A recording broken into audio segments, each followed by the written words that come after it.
Assalamualaikum warahmatullahi wabarakatuh. Kami dari kelompok 7 ingin mempresentasikan mengenai prinsip-prinsip yang perlu diperhatikan mahasiswa dalam pembelajaran yang diintisarikan oleh Rothwell dengan dosen pembimbing Agung Riyadin, MPD.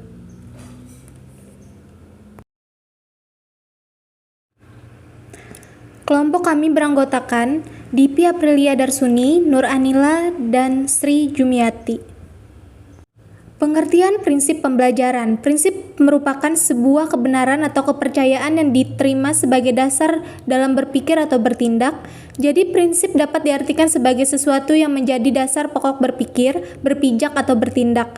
Pembelajaran merupakan proses komunikasi dua arah, mengajar yang dilakukan oleh pihak guru dan belajar dilakukan oleh peserta didik. Jadi, prinsip-prinsip pembelajaran adalah landasan berpikir, landasan berpijak dengan harapan tujuan pembelajaran tercapai dan tumbuhnya proses pembelajaran yang dinamis dan terarah.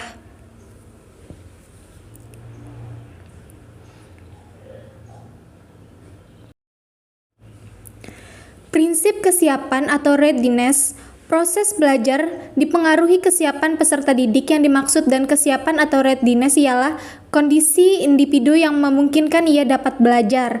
Yang termasuk kesiapan ini ialah kematangan dan pertumbuhan fisik, inteligensi, latar belakang pengalaman, hasil belajar yang baku, motivasi, persepsi, dan faktor-faktor lain yang memungkinkan seseorang dapat belajar.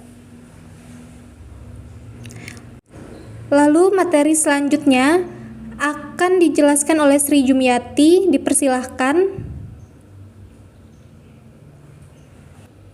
Prinsip motivasi atau motivation. Motivasi adalah suatu kondisi dari pelajar untuk memprakarsai kegiatan, mengatur arah kegiatan itu, dan memelihara kesungguhan. Perhatian peserta didik atau timbul apabila bahan pelajaran yang dihadapi sesuai dengan kebutuhannya. Apabila bahan pelajaran itu sebagai sesuatu yang dibutuhkan, tentu perhatian untuk mempelajari semakin kuat. Motivasi mempunyai peranan penting dalam kegiatan pembelajaran. Seseorang akan berhasil dalam belajar kalau kegiatan untuk belajar itu timbul dari dirinya. Seseorang yang mempunyai motivasi yang cukup besar sudah dapat berbuat tanpa motivasi dari luar dirinya. Itulah yang disebut motivasi intrinsik atau tenaga pendorong yang sesuai dengan perbuatan yang dilakukan. Prinsip persepsi. Persepsi adalah interpretasi tentang situasi yang hidup.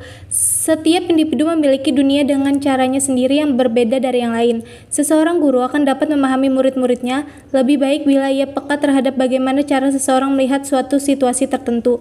Dalam pembelajaran yang mengolah dan mencerna adalah peserta didik sesuai dengan kemauan, kemampuan, bakat, dan latar belakang mereka masing-masing.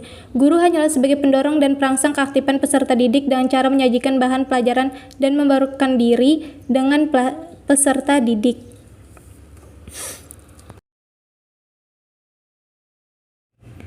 Prinsip tujuan. Tujuan ialah sasaran khusus yang hendak dicapai oleh seseorang. Tujuan harus tergambar jelas dalam pikiran dan diterima oleh para pelajar pada saat proses belajar terjadi.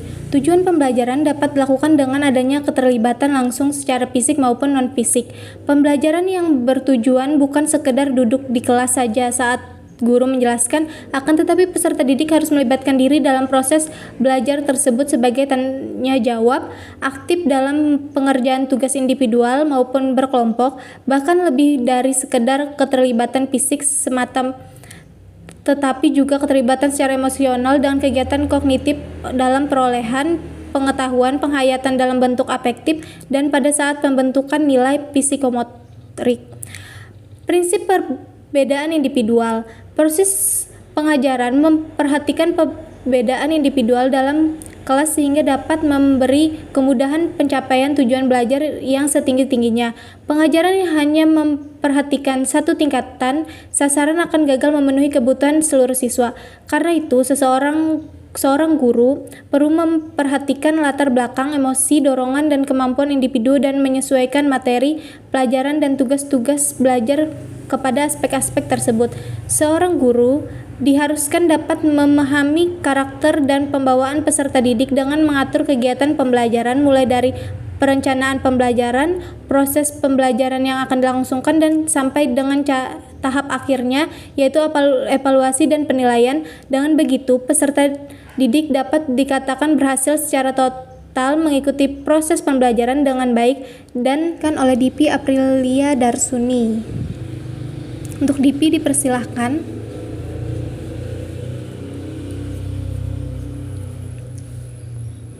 Prinsip transfer dan retensi. Apapun yang dipelajari dalam suatu situasi pada akhirnya akan digunakan dalam situasi yang lain.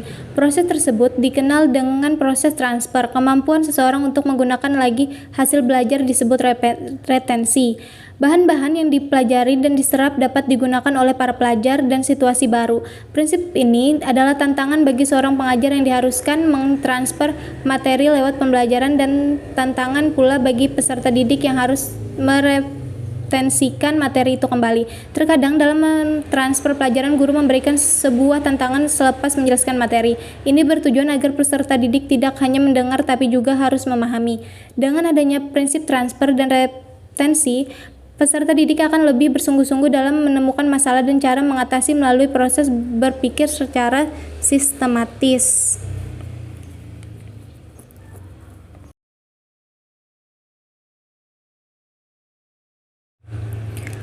Lalu, prinsip belajar kognitif.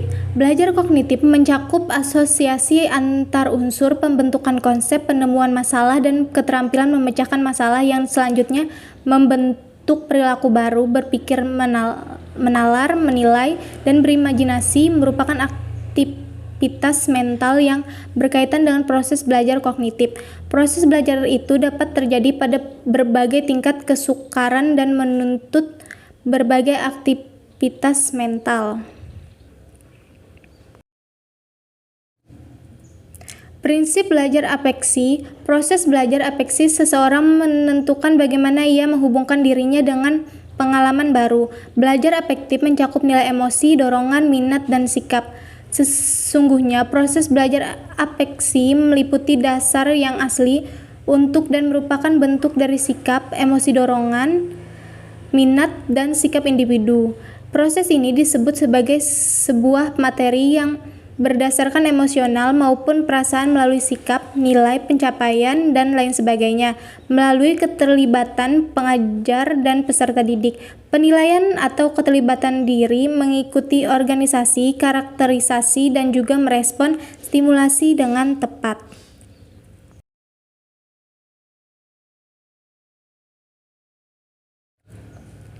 Proses belajar psikomotorik. Proses belajar psikomotor individu menentukan bagaimana ia mampu mengendalikan aktivitas ragawinya. Belajar psikomotor mengandung aspek yang berkenaan dengan mental seorang pengajar maupun peserta didik berupa perilaku, keterampilan, dan kemampuan fisik yang diukur melalui kesiapan, peniruan, respon terpimpin atau penampilan, mekanisme, gerakan refleks, adaptasi, dan terciptanya gerakan maupun hal baru lainnya.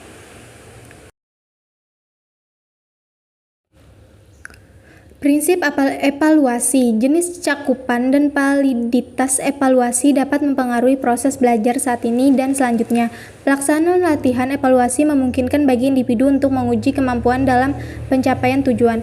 Evaluasi mencakup kesadaran individu mengenai penampilan, motivasi belajar, dan kesiapan untuk belajar.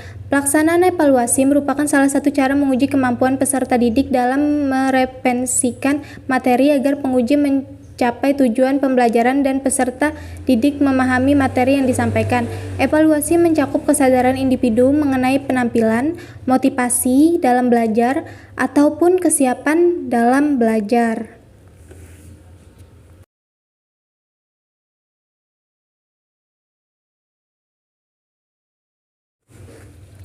Sekian presentasi dari kami ucapkan terima kasih.